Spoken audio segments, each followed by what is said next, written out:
আপনি কি এমন একটা পরিস্থিতির মধ্যে আছেন যেখানে মানুষটা আপনাকে পুরোপুরি ছেড়ে যাচ্ছে না, আবার আপন করেও নিচ্ছে না? কখনো খুব কেয়ার করছে, আবার হঠাৎ অদৃশ্য হয়ে যাচ্ছে।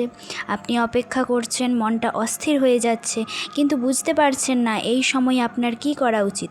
আজকের এই ভিডিওতে আমি বলবো এই ধরনের পরিস্থিতিতে আপনি কিভাবে নিজেকে সামলাবেন, কিভাবে সঠিক সিদ্ধান্ত নেবেন এবং কি করলে নিজের মানসিক শান্তিটা ফিরে পাবেন। প্রথম কাজ, নিজের মনটা শান্ত করা।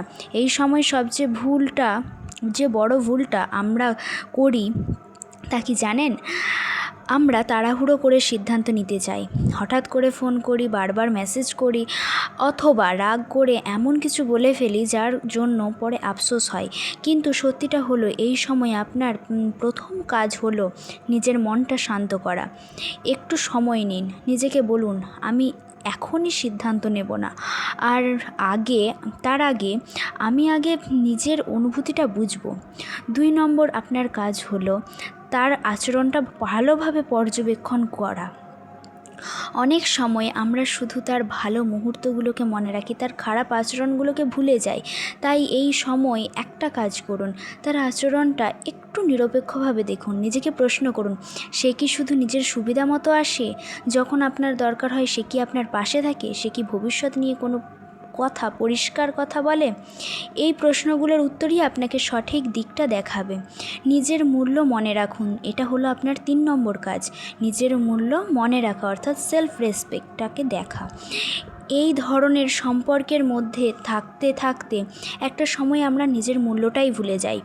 আমরা ভাবতে শুরু করি সে যদি চলে যায় আমি একা হয়ে যাব।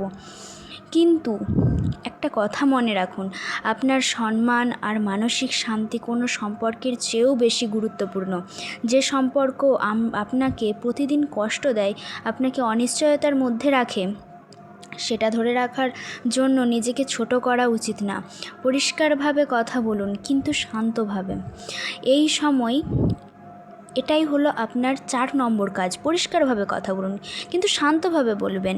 এই সময় আরেকটা গুরুত্বপূর্ণ কাজ হলো তার সঙ্গে পরিষ্কারভাবে কথা বলা। রাগ করে নয়, অভিযোগ করেও নয়, শান্তভাবে আপনি বলতে পারেন, তুমি কি এই সম্পর্কটা নিয়ে সিরিয়াস? অথবা আমাদের ভবিষ্যৎ নিয়ে তোমার পরিকল্পনা কি? এই প্রশ্নগুলো করলে আপনি তার আসল মনোভাবটা বুঝতে পারবেন, দেখবেন। আর সবচেয়ে গুরুত্বপূর্ণ কাজ হলো নিজের অবস্থানটাকে পরিষ্কার রাখতে পারবেন। আর তবে হ্যাঁ, তুমি কি এই সম্পর্কটা নিয়ে সিরিয়াস জিজ্ঞেস করলে সে হয়তো বলে দিতে পারে হ্যাঁ আমি সিরিয়াস, কিন্তু তার বলার ভাবটা হয়তো খুব মিষ্টি শোনাবে, কিন্তু তার কাজগুলো আপনি খুব ভালোভাবে দেখবেন। আর এই বলা এবং কাজের মধ্যে পার্থক্যটাই আপনার উত্তর হয়ে দাঁড়াবে। 5 নাম্বার কাজ, নিজের জীবনটা আবার নিজের দিকে ফিরিয়ে আনুন। অনেক সময় আমরা পুরো মনটা একজনের ওপর নির্ভর করে ফেলি। তার ফোন, তার মেসেজ, তার আচরণ সব কিছুতেই আমাদের দিনটা নির্ভর করে।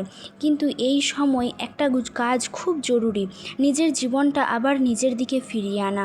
যেমন নিজের কাজ বা নিজের পড়াশোনায় মন দেওয়া, বন্ধু বা পরিবারের সঙ্গে সময় কাটানো, নিজের কিছু শেখা বা নিজের শখের সময় দেওয়া। এতে কি হবে জানেন? আপনার মনে ধীরে ধীরে শক্ত হবে, আর আপনি বুঝতে পারবেন আপনার জীবন শুধু একজনকে ঘিরে নয়। 6 নম্বর কাজ, নিজের সীমা ঠিক করা অর্থাৎ নিজের বাউন্ডারি ঠিক করা। এই সময় সবচেয়ে শক্ত কিন্তু সবচেয়ে দরকারি সিদ্ধান্ত হলো একটা সীমা ঠিক করা। মানে আপনি কতদিন অপেক্ষা করবেন, কতটা সহ্য করবেন, আর কোন আচরণ আপনি আর মেনে নেবেন না। যদি একই আচরণ বারবার চলতে থাকে আর আপনাকে নিজের জন্য একটা স্পষ্ট সিদ্ধান্ত নিতে হবে।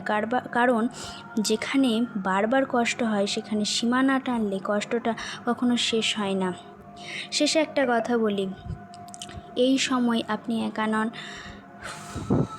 অনেক সময় মানুষ এই একই পরিস্থিতির মধ্যে দিয়ে যায়, কিন্তু পার্থক্যটা হয় তখনই যখন আপনি নিজের মূল্যটা বুঝতে শুরু করেন এবং নিজের জন্য সঠিক সিদ্ধান্ত নিতে সাহস পান।